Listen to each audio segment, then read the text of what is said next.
você foi oralizada, para você explicar um pouco dessas questões para o ouvinte da Dourada. Eu falo sim um pouco, mas quando eu era pequena, eu falava mais. Eu fui oralizada. A minha primeira língua foi a língua portuguesa, depois foi a Libras. Então eu me considero uma pessoa bilíngue. Mas o mais importante para mim é a Libras, porque é a cultura do surdo. Né? Muitas pessoas pensam que ela é deficiente auditiva, mas eu gosto que fale que eu sou surda porque eu tenho uma língua diferente. Isso não é um defeito. É o certo falar que eu sou surda, é a minha identidade. Por exemplo, antigamente a maioria das pessoas não tinha informação, a sociedade, os pais, não sabiam como que era. Né? E aí agora as pessoas já estão descobrindo. Então se a pessoa nasce surda, é natural dela ela ser visual. Então ela capta tudo visualmente. Então a Libras tem que ser a primeira língua. Se obrigar Isso ela que eu a ia falar. perguntar, qual é a diferença de uma pessoa que primeiro é alfabetizada em Libras, depois oralizada, ou de uma pessoa que primeiro é oralizada e depois aprende Libras? Tem alguma diferença no desenvolvimento? A diferença, qual que é a diferença? Por exemplo, a pessoa que nasce surda, a língua dela é visual, é natural dela.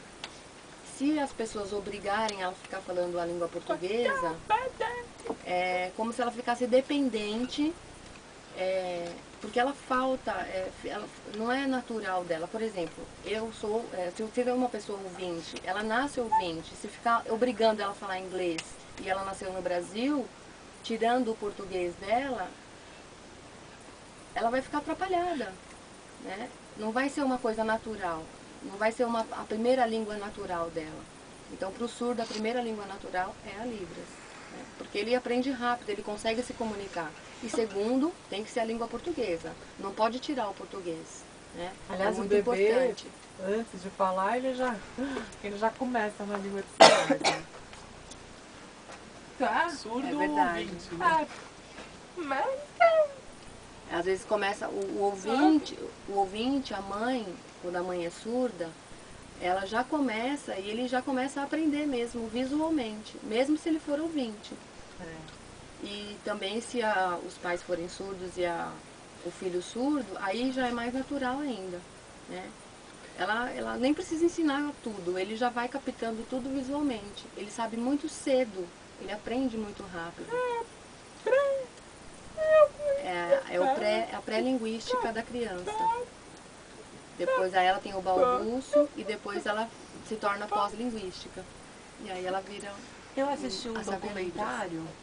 um documentário de famílias surdas nos Estados Unidos, e mostrava que muitas famílias tinham muita resistência, por exemplo, a fazer implante coclear no filho. Você podia contar para o ouvinte o que é o implante coclear e por que muitas vezes existe uma resistência? Porque o implante coclear tem muitos problemas. Eu não sou contra o implante coclear, mas eu não acho que é muito bom, né? As pessoas que fazem implante, elas não ficam como os ouvintes, é impossível. Porque Deus fez a pessoa já nascer surda e ela tem a língua dela, né? Com toda essa tecnologia que nós temos hoje, tem essa influência do implante. E a mãe, né, ela quer ter orgulho do filho falar. Né? E às vezes a mãe também não sabe Libras, não consegue se comunicar com o filho e ela se sente emocionada de ouvir ele falar. Mas como é isso não feito esse importa. implante? O que acontece com a cóclea? Realmente dentro do ouvido, parece um imã que é colocado dentro do ouvido, né? Não é uma cirurgia que é feita no ouvido. Na minha opinião, é melhor os surdos usarem aparelhos. Porque às vezes pode ter algum problema na hora. Eles podem sentir dor, às vezes levam choque com alguns aparelhos. Parece que tem que levar a cóclea.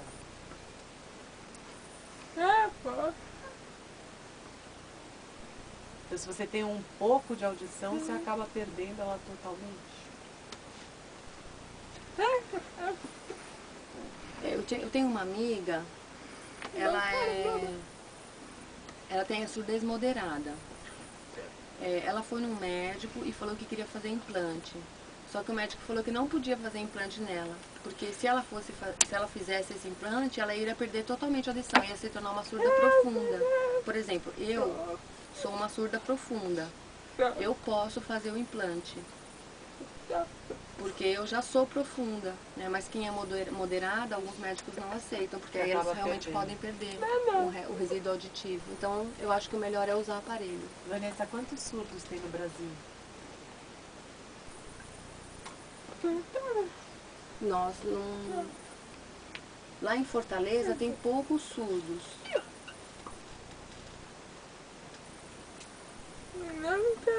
Ela não sabe, não sei quantos tem, quantos surdos tem.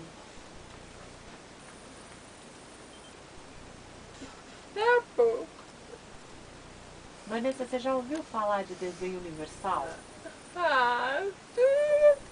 Desculpa, eu entendi. Eu não sei, o Paulo Vieira sabe informar quantos surdos tem, uns 6 milhões. 6 milhões de surdos. Ah, 6 milhões de surdos no Brasil?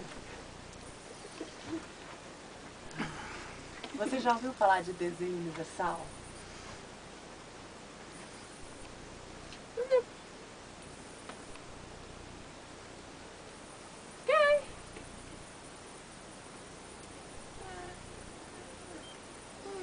Não conheço. O que facilita a vida de um surdo, por exemplo, para a comunicação, além do intérprete? Que outros recursos, que outras ferramentas é importante para um surdo poder ficar integrado na sociedade, ir ao cinema, ir ao teatro, assistir uma televisão, algum recurso de internet que facilite a vida de um surdo?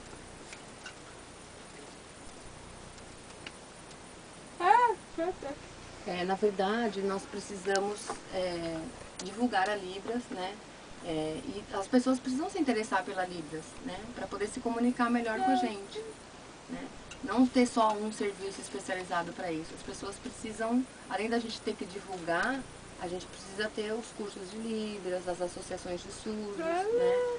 Nós temos o ProLibras agora para que os intérpretes tenham o seu diploma, né? Tudo isso pode ajudar.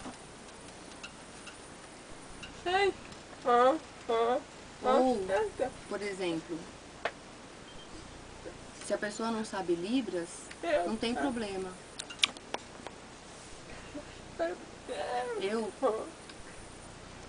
Por exemplo, se alguns surdos não sabem falar, eu consigo, graças a Deus, eu consigo me comunicar com alguns ouvintes.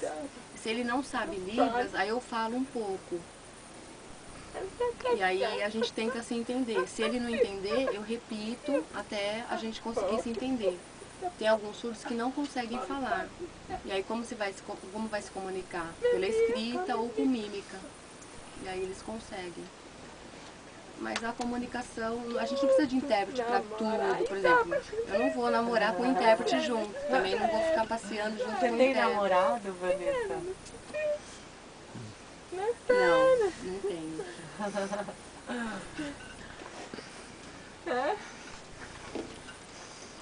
Acesso livre.